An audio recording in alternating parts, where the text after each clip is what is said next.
Film की शुरुआत में दो भाई नजर आते हैं। बड़ा भाई बिल अपने छोटे भाई को एक कागज की नाव बनाकर देता है। बाहर तेज बारिश हो रही थी और छोटा भाई एक्साइटमेंट में उस नाव को पानी में बहाने के लिए बाहर चला जाता है। पानी की तेज धार में नाव बहती हुई एक नाले में गिर जाती है। छोटा बच्चा भागकर उसे पकड़ने की कोशिश करता है, लेकिन तभी अंधेरे नाले के अंदर से दो चमकती हुई आंखें नजर आती हैं। वो घबराकर रुक जाता है, लेकिन तभी अंधेरे से एक अजीब सा चेहरा उभरता है, पेनीवाइज, जोकर। वो एक खौफनाक लेकिन मीठी मुस्कान के साथ बच्चे को उसकी नाव लौटाने का ऑफर देता है। मासूम बच्चा धीरे धीरे उसकी तरफ बढ़ता है, लेकिन जैसे ही वो करीब आता है, पेनीवाइज की मुस्कान अचानक खतरनाक बन जाती है और अगले ही पल वो बच्चे के हाथ पर झपट्टा मारकर उसे बेरहमी से काट लेता है।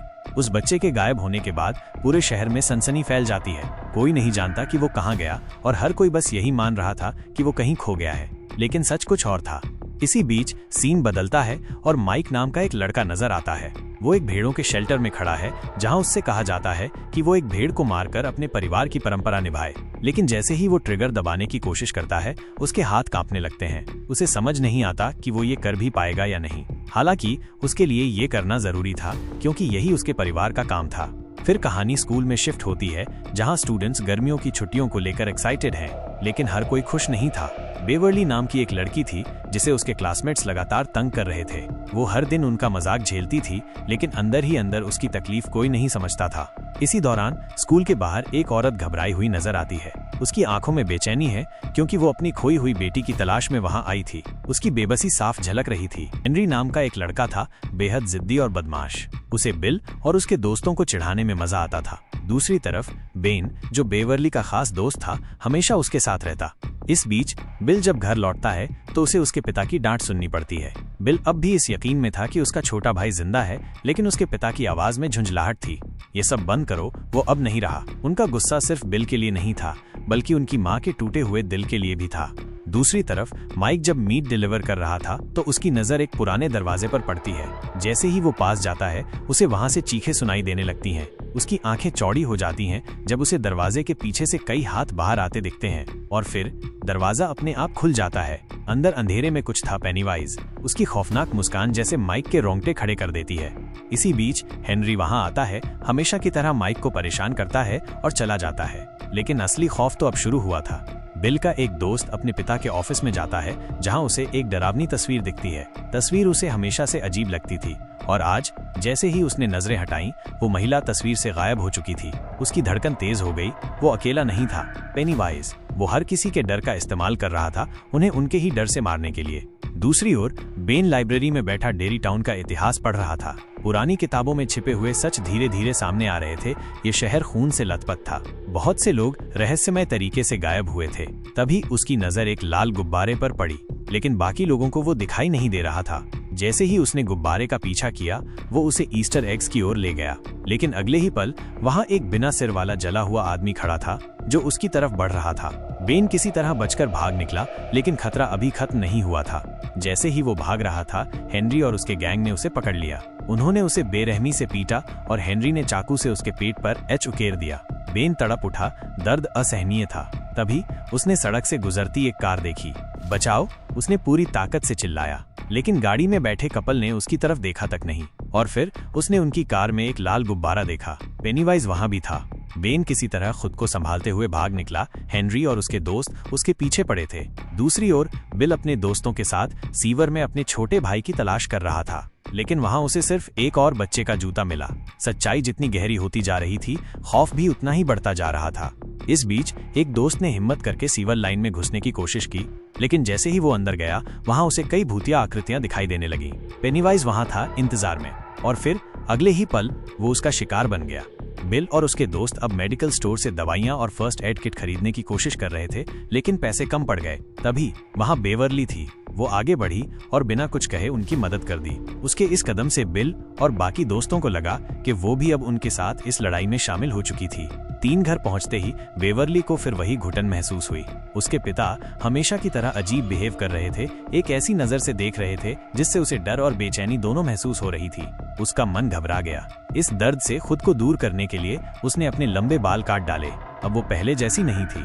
थोड़ी देर बाद वो अपने दोस्तों के साथ टैंक पर गई, जहां सबने खूब फन किया, पानी में उछल कूद मचाई जैसे कुछ हुआ ही ना हो। लेकिन दिमाग में एक सवाल घूम रहा था, डेयरी में ये सब अजीब चीजें क्यों हो रही हैं? थोड़ी देर बाद सब बेन के घर पहुंचे। बेन ने अपने कलेक्शन से डेरी शहर का अतीत दिखाया। पुरानी तस्वीरों और न्यूज़पेपर्स की कटिंग्स देखकर सबके चेहरे पर टेंशन थी। बेन ने एक पेपर की ओर इशारा करते हुए कहा, इस शहर में लोग धीरे धीरे गायब हो गए बिना किसी ट्रेस के। लेकिन सबसे शॉकिंग बात यह है कि किसी की डेड बॉडी तक नहीं मिली। बस एक ही चीज मिली, कुएं के पास खून से सने कपड़े। शहर में ये सिलसिला सालों से चल रहा था। कोई नहीं जानता था कि इसके पीछे कौन है। उधर एडी घर लौट रहा था। रास्ते में वो एक पुरानी और डरावनी हवेली के पास से गुजरा। अचानक उसे कुछ विस्पर्स सुनाई दी, जैसे कोई उसे बुला रहा हो। उसी वक्त उसे याद आया कि उसे अपनी मेडिसिन लेनी थी। जैसे ही उसने जेब से दवा निकाली, अचानक हाथ से गिर गई। वो झुककर दवा उठाने लगा, लेकिन तभी उसने देखा एक क्रीपी अजीब सा दिखने वाला आदमी उसकी ओर आ रहा था। उसकी स्किन डैमेज लग रही थी, आंखों में एक अजीब पागलपन था। एडी को एक अजीब सा डर महसूस हुआ। घबराकर वो हवेली के पीछे भागा, लेकिन वहां कुछ और खड़ा था, पेनीवाइज जोकर। एडी का दिल जैसे थम गया। उसका दिमाग ब्लैंक हो गया था, लेकिन किसी तरह उसने खुद को संभाला और वहां से जितना तेज भाग सकता था भाग निकला। उधर बेवर्ली जब घर पहुंची तो उसे एक छोटा सा कार्ड मिला जिस पर एक कविता लिखी थी। उसने इसे पढ़ने के लिए बाथरूम में जाकर दरवाजा लॉक कर लिया, लेकिन तभी वॉश बेसिन से अजीब आवाजें आने लगी। बेवर्ली ने धीरे धीरे एक नापने वाली टेप को वॉश बेसिन के ड्रेन होल में डाला, लेकिन अगले ही सेकंड ड्रेन से रेड लिक्विड निकलने लगा और उसके अंदर से काले उलझे हुए बाल बाहर आने लगे, जो तेजी से बेवर्ली के हाथों और गर्दन पर लिपटने लगे। वो छटपटाने लगी, लेकिन बालों की पकड़ इतनी टाइट थी कि वो चाहकर भी खुद को छुड़ा नहीं पा रही थी। उसकी चीख पूरे घर में गूंज उठी। अगले ही सेकंड ड्रेन से इतनी तेजी से ब्लड निकला कि पूरा बाथरूम लाल हो गया। बेवर्ली खून में भीग चुकी थी। उसकी चीख सुनकर उसका पिता दौड़ता हुआ अंदर आया, लेकिन शॉकिंग बात यह थी, उसे वहां कुछ भी नजर नहीं आया। बेवर्ली खुद को पागल समझने लगी। क्या ये सिर्फ मुझे ही दिख रहा है? उधर बिल अपने छोटे भाई की यादों में खोया था कि अचानक उसे किसी की प्रेजेंस महसूस हुई। नीचे फ्लोर पर किसी के फुटप्रिंट्स दिखे जो सीधे बेसमेंट की ओर जा रहे थे। धीरे धीरे बिल ने उन फुटप्रिंट्स का पीछा किया और बेसमेंट में पहुंचा। वहां उसने देखा उसका छोटा भाई, वो वही येलो रेनकोट पहने खड़ा था। बिल, मेरी हेल्प करो, उसका भाई कांपती आवाज में बोला। बिल का दिल पिघल गया। वो उसकी ओर बढ़ा, लेकिन अगले ही सेकंड उसका भाई एक स्ट्रेंज स्माइल देने लगा और उसकी आंखें डार्क रेड हो गईं। फिर अचानक उसका चेहरा डिस्टॉर्ट होने लगा और वो एक डेविल में ट्रांसफॉर्म हो गया। अचानक पेनीवाइज जोकर भी वहां प्रकट हुआ। उसने बिल पर अटैक करने की कोशिश की, लेकिन बिल किसी तरह अपनी जान बचाकर वहां से बाहर निकल आया। दूसरी ओर बेवर्ली ने अपने फ्रेंड्स को घर बुलाया और उन्हें बाथरूम में हुए ब्लड फ्लड के बारे में बताया। सभी ने देखा बाथरूम में हर जगह खून फैला हुआ था, लेकिन सबसे शॉकिंग बात यह थी, बेवर्ली का पिता इसे नहीं देख पा रहा था। अब तक हर दोस्त किसी न किसी हॉरर एक्सपीरियंस का सामना कर चुका था। सबके दिमाग में एक ही सवाल घूम रहा था, हमारे साथ ही ये सब क्यों हो रहा है? चार सब दोस्त तेजी से माइक की तरफ दौड़ते हैं। दूर से हेनरी की कार और माइक की बाइक दिख रही थी और वो समझ गए कि माइक मुश्किल में है। दूसरी ओर हेनरी और उसके साथी माइक को बेरहमी से पीट रहे थे, जबरदस्ती उसे कच्चा मांस खिलाने की कोशिश कर रहे थे। माइक दर्द से तड़प रहा था, लेकिन उसकी नजर दूर खड़े पेनीवाइज पर पड़ी, जो एक बच्चे का कटा हुआ हाथ चबा रहा था और घिनौनी स्माइल के साथ उसे देख रहा था। तभी दोस्त वहां पहुंच गए और बिना सोचे समझे हेनरी और उसके गैंग पर पत्थर बरसाने लगे। अचानक हुए इस अटैक से हेनरी और उसके साथी घबरा गए और वहां से भागने लगे। माइक को बचाकर सबने चैन की सांस ली, लेकिन उनके चेहरे पर अब भी डर साफ दिख रहा था। तभी उनकी नजर पास की दीवार पर चिपके लापता बच्चों के पोस्टर्स पर पड़ी।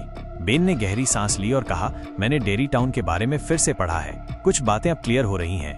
सबकी नजरें उस पर टिक गईं।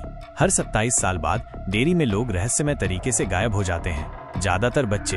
ये सिलसिला कई सालों से चला आ रहा है। कुछ समय के लिए घटनाएं रुक जाती हैं, फिर ठीक 27 साल बाद ये सब फिर से शुरू हो जाता है। मुझे लगता है कि कोई है जो बच्चों को पकड़कर खा जाता है। शायद यही कारण है कि ये सिलसिला हमेशा दोहराया जाता है।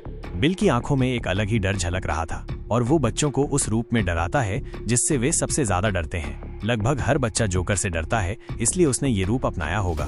बेन ने आगे कहा, मैं तुम्हें कुछ दिखाना चाहता हूँ, चलो मेरे घर चलते हैं।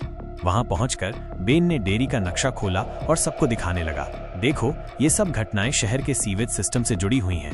हर लापता बच्चा, हर अजीब घटना, सब कुछ कहीं न कहीं इन अंडरग्राउंड पाइप से कनेक्टेड है।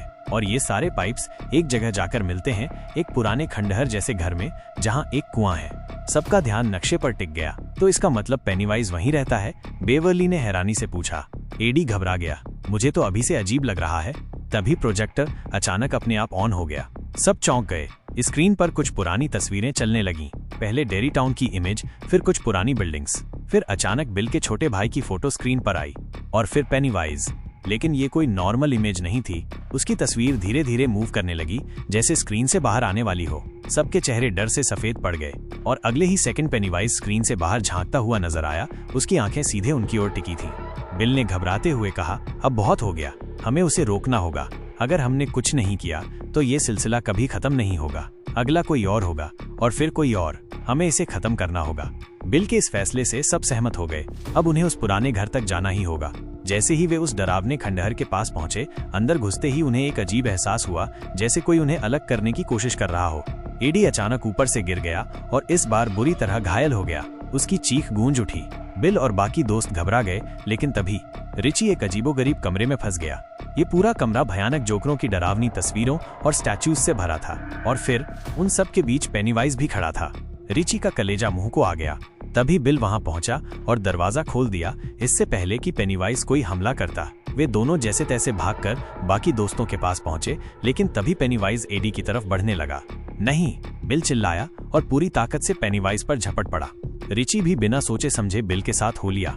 पेनीवाइज ने एक भयानक हंसी के साथ अटैक किया। अब ये सिर्फ डर की लड़ाई नहीं थी, बल्कि जिंदगी और मौत का खेल बन चुका था। बेवरली हिम्मत जुटाकर पेनीवाइज के सिर पर एक लोहे की रॉड से जोरदार वार करती है। चोट लगने के बावजूद पेनीवाइज रुका नहीं। उसकी डराने की ताकत अब भी बरकरार थी। अगले ही पल उसने अपने लंबे नुकीले नाखूनों से बेन को गहरे घाव दे दिए, जो वाकई खौफनाक था। लेकिन सभी बच्चे एक साथ थे और यही उनकी सबसे बड़ी ताकत थी। पेनीवाइज ज्यादा देर टिक नहीं सका और कुएं की ओर भाग गया। बिल ने उसे वहां जाते हुए देखा, लेकिन रोकने से पहले ही वो गायब हो गया। बच्चे अपनी जान बचाकर उस डरावने घर से बाहर निकल आए। बाहर आते ही बिल ने सबको एक बार फिर वहां लौटने और पूरी तैयारी के साथ पेनीवाइज का सामना करने की बात कही। लेकिन उसकी इस प्लान से कोई भी सहमत नहीं हुआ, सिर्फ बेवरली को छोड़कर। रिची झुंझलाते हुए बोला, बिल, तुम्हारा भाई अब वापस नहीं आने वाला। ये सुनते ही बिल का गुस्सा भड़क उठा और दोनों के बीच झगड़ा हो गया। धीरे धीरे पूरा ग्रुप बिखर गया। बेवरली समझाने की कोशिश करती रही, यही तो पेनीवाइज चाहता है, हमें अलग करके कमजोर बनाना। लेकिन कोई भी उसकी बात मानने को तैयार नहीं था। दूसरी तरफ हेनरी अपने घर के पास लेटर बॉक्स के ऊपर एक लाल गुब्बारा उड़ता हुआ देखता है, पेनीवाइज की मौजूदगी का साफ इशारा। जैसे ही उसने बॉक्स खोला, अंदर वही चाकू रखा था जो उसने जंगल में बेन पर हमला करते वक्त खो दिया था। चाकू उठाते ही पेनीवाइज ने उसे पूरी तरह अपने काबू में कर लिया। एक अजीब सी आवाज हेनरी के दिमाग में गूंजने लगी, अपने पिता को खत्म करो, और वो पूरी तरह से उसकी बातों में आ गया। कुछ ही मिनटों में हेनरी ने अपने ही पिता की जान ले ली। उधर बेवरली भी खतरे में थी। उसका पिता उसे रोकने की कोशिश करता है, लेकिन वो उसे धक्का देकर बाथरूम में भाग जाती है। दरवाजे की दूसरी तरफ से उसके पिता लगातार धमकियां देता रहा। जब उसने दरवाजा तोड़ा और अंदर घुसा तो बेवरली ने पूरी ताकत लगाकर बेसिन उसके सिर पर दे मारा। उसका पिता बेहोश होकर गिर पड़ा। लेकिन बेवरली के लिए ये खतरे का अंत नहीं था। पेनीवाइज वहां आ चुका था। बिल जब बेवरली को खोजते हुए उसके घर पहुंचा तो वहां उसके पिता की लाश पड़ी थी। दीवार पर खून से लिखा एक मैसेज था, अगर तुम कोशिश करोगे तो मर जाओगे। बिल बिना देरी किए अपने सभी दोस्तों को इकट्ठा करता है। बेवरली को बचाने के लिए उन्हें फिर से एकजुट होना ही होगा। अब कोई और रास्ता नहीं था। इस बीच बेवरली को होश आता है। उसके चेहरे पर कुछ ठंडी बूंदें गिरती हैं। जब वो चारों तरफ देखती है तो खुद को एक अजीब सी जगह पाती है। हर तरफ कूड़े का ढेर और उसके ऊपर बच्चों की तैरती हुई लाशें। पेनीवाइज वहां मौजूद था। वो उसे डराने की पूरी कोशिश करता है, लेकिन इस बार बेवरली डरी नहीं। वो टस से मस नहीं हुई, बल्कि उसका सामना करने के लिए तैयार थी। पेनीवाइज को उसकी हिम्मत देखकर गुस्सा आ गया। उसकी आंखों से अजीब सी रोशनी निकली, जिसने बेवरली को बेहोश कर दिया। उधर बच्चे पूरी तैयारी के साथ कुएं में उतरने लगे, लेकिन तभी माइक पर अचानक हेनरी ने हमला कर दिया। हेनरी उसे मारने की पूरी कोशिश कर रहा था, लेकिन माइक ने हिम्मत नहीं हारी और आखिरकार उसे कुएं में धक्का दे दिया। जब सभी नीचे पहुंचे तो उनमें से एक दोस्त अचानक ग्रुप से बिछड़ गया। इससे पहले कि वो कुछ समझ पाता, पेनीवाइज ने पेंटिंग वाली डरावनी औरत का रूप धारण कर लिया और उस पर हमला कर दिया।